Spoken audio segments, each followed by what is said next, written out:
Hello' guys, কি খবৰ আপোনালোকৰ? আশা কৰোঁ ভালে আছে। আজি আমি এটা নতুন ৰেচিপি লৈ আহিছোঁ, আজি মাংস আৰু অমিতাৰ। ব'লকচোন আমি ভিডিঅ'টো আৰম্ভ কৰোঁ কেনেকৈ বনালোঁ।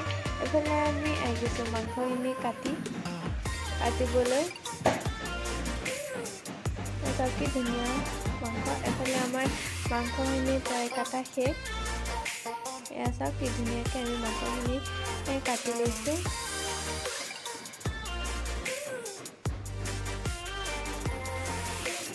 আৰু এইফালে আমি আহি গৈছোঁ অমিতা এটা কাটিবলৈ। আমি অমিতাটো কাটি শেষ আৰু এইফালে আমি মাংসখিনি ধুনীয়াকৈ ধুই লৈছোঁ। আৰু আনফালে আমি পিঁয়াজ, নহৰু, আদা, গৰম মছলা আৰু তেজপাত এইখিনি আমি ধুনীয়াকৈ কাটি লৈছোঁ। জালুকো দিছোঁ আমি। আৰু এইফালে মাংসখিনি দি দিছোঁ অলপ হালধি।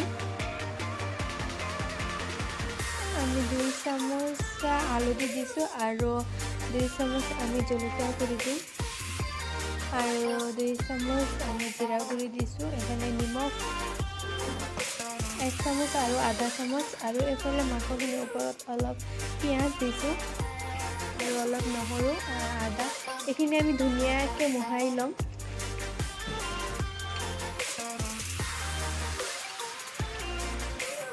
এইখিনি ধুনীয়াকৈ মোহাৰি 5 মিনিটৰ কাৰণে থৈ দিম। আৰু এইফালে আমি কেৰাহীটো বহাই দিছোঁ। কেৰাহীটো আমাৰ গৰম হৈ গৈছে, আমি তেল দি দিছোঁ।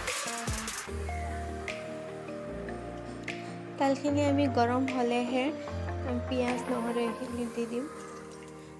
প্ৰথমতে দিছোঁ অলপ ডালচেনি আৰু ইলাচি। এইখিনি আমি অলপ ভাজি লওঁ। পিছত পিঁয়াজখিনি দি দিছোঁ। পিঁয়াজখিনি অলপ ভাজি ল'ম। অলপ ভাজাৰ পিছত আমি দি দিছোঁ তেজপাত, নহৰু আৰু আদা। এইখিনি আমি ধুনীয়াকৈ ৰঙা হোৱালৈকে ভাজি ল'ম। ইয়াত কি ধুনীয়াকৈ এটা কালাৰ আহিছে আৰু ইমান ধুনীয়া টেষ্ট ওলাইছে। আৰু ইয়াতে দি দিছোঁ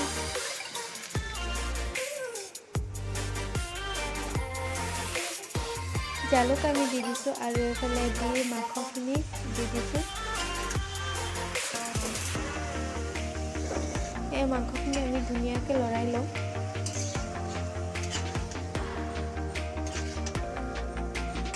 আমি মাংসখিনি ভাজি আছোঁ কি ধুনীয়াকৈ। ইমান ধুনীয়া এটা চেণ্ট ওলাইছে।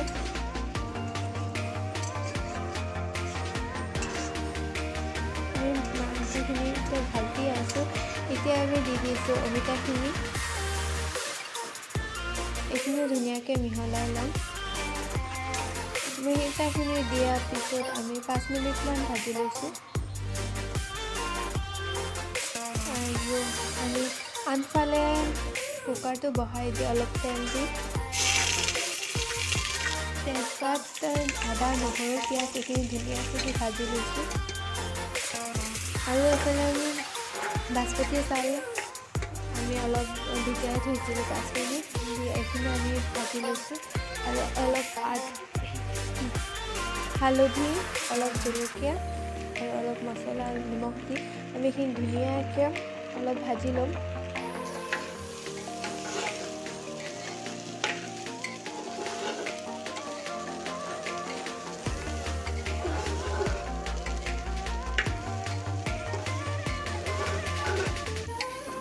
আৰু আমাৰ এইখিনি ভাজা শেষ।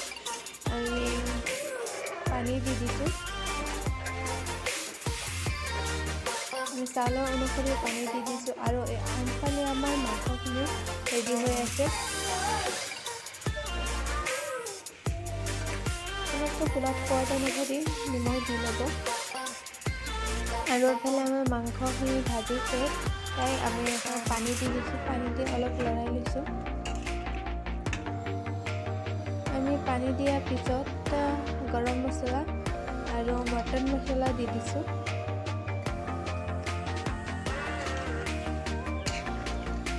এইখিনি দি আমি ধুনীয়াকৈ লৰাই ল'ম। আৰু আনফালে আমাৰ পোলাও ৰেডি। চাওক আমাৰ তৰকাৰী প্ৰায় ৰেডি হৈ গৈছে। আনফালে আমি টাৱাখন বহাই দিছোঁ। অলপ তেল দি দিছোঁ। দি পেলাই এতিয়া আমি পাপৰ ভাজিলোঁ।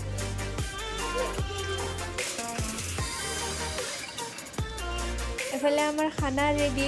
ভিডিঅ'টো কেনে পালে কমেণ্ট কৰি জনাবলৈ নাপাহৰিব, আৰু ভিডিঅ'টো ভাল পালে লাইক শ্বেয়াৰ কমেণ্ট কৰিব, আৰু আমাৰ নতুন নতুন ভিডিঅ' পাবলৈ আমাৰ চেনেলটো ছাবস্ক্ৰাইব